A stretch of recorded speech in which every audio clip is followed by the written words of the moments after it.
सलमान खान की एक मशहूर फिल्म के प्रोड्यूसर का था छोटा शकील से ताल्लुक। प्रोड्यूसर को किया गया था अरेस्ट। आखिर क्या है पूरी खबर, आइए आपको बताते हैं। सलमान खान, रानी मुखर्जी और प्रीति जिंटा अभिनीत चोरी चोरी चुपके चुपके सौरगेसी पर आधारित एक काफी ज्यादा फेमस फिल्म थी। अब्बास मस्तान की हिट निर्माता निर्देशक जोड़ी की ये फिल्म व्यावसायिक रूप से भी सफल थी, लेकिन फिल्म गलत वजहों से चर्चा में रही। मुंबई पुलिस ने फिल्म के निर्माता नाजिम रिजवी को 22 दिसंबर 2000 की रिलीज की तारीख से कुछ दिन पहले ही गिरफ्तार कर लिया था और उस पर आईपीसी और महाराष्ट्र संगठित अपराध नियंत्रण अभियान की विभिन्न धाराओं के तहत आरोप लगाया। निर्माता के खिलाफ मुख्य आरोप डी कंपनी के खूंखार संचालक छोटा शकील द्वारा फिल्म का वित्त पोषण करना था। ये भी आरोप लगाया गया था कि सलमान खान पर फिल्म साइन करने का दबाव दिया गया था।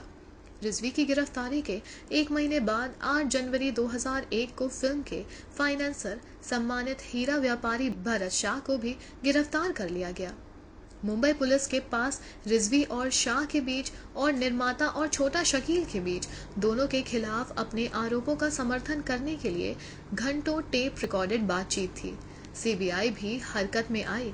उसने फिल्म के प्रिंट जब्त किए और उन्हें अदालत के रिसीवर को सौंप दिया। 10 जनवरी को हीरा व्यापारी गिरफ्तारी के विरोध में हड़ताल पर चले गए। विडंबना ये है कि शाह को 1997 में जबरन वसूली के बारे में शिकायत करने के बाद पुलिस सुरक्षा प्रदान की गई थी।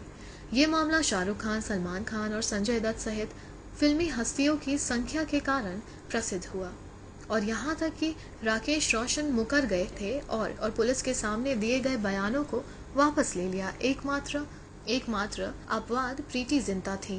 तत्कालीन स्तर न्यायाधीश एपी बांगले की अदालत में किए गए एक बंद कमरे में प्रीति ने स्वीकार किया कि छोटा शकील गिरोह के एक सदस्य से जबरन वसूली की धमकी मिली थी, लेकिन उसने इसे एक प्रैंक कॉल के रूप में खारिज कर दिया था। अभिनेत्री ने यह भी कहा था कि संजय दत्त और उनके एक सामान्य सचिव पंकज खरबंदा को भी इस बारे में बताया। हो सकता है उन्होंने इस बारे में दत्त को बताया हो। जो भी हो, पूरे बॉलीवुड को इसके बारे में पता चला। इसके बारे में वर्षों बाद बात करते हुए प्रीति ने लीडिंग एंटरटेनमेंट पोर्टल से 2018 में कहा, रिकॉर्ड के लिए अगर मुझे पता होता कि हर कोई पीछे हटने वाला है तो मैं भी होती। ये मेरे जीवन का एक डरावना समय था। मुझे सुरक्षित रहना चाहिए था। मैंने कोर्ट में जो कुछ भी कहा वो 10 मिनट बाद टीवी पर था। आपको बता दें कि प्रीति ने इस बारे में भी खुलासा किया कि किस तरह उनसे हर कोई नाराज था। उन्होंने कहा, They all said, why did you have to be the one to do all this?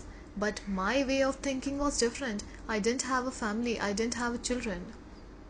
Bharat Shah applied for the bail 7 months in the lower court and then in the Bombay High Court, but it was rejected on each occasions. Finally, he approached the Supreme Court, which granted him bail. His defense lawyers argued that there was no conclusive evidence to prove that the voice in the conversation tape recorded by the police was that of Shah. The transcripts of the conversation, they said, were not admissible as evidence because the interception procedure was not legally correct. आपको बता दें, शाह को 1 साल की jail हुई थी। वहीं आपको बता दें उन्होंने 14 महीने जेल में गुजारे।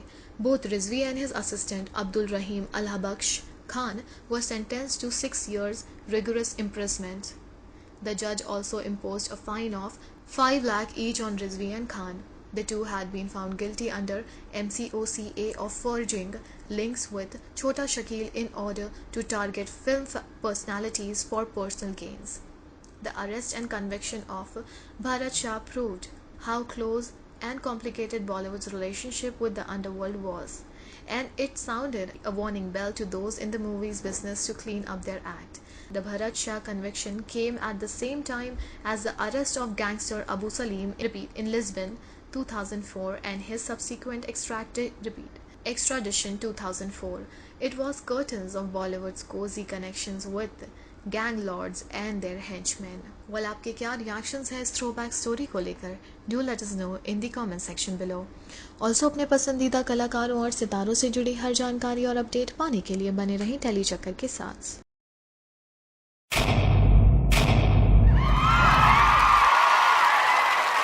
Know all about the Tele world by subscribing to Telechuckers YouTube channel. Don't forget to hit the bell icon to stay updated to our new videos.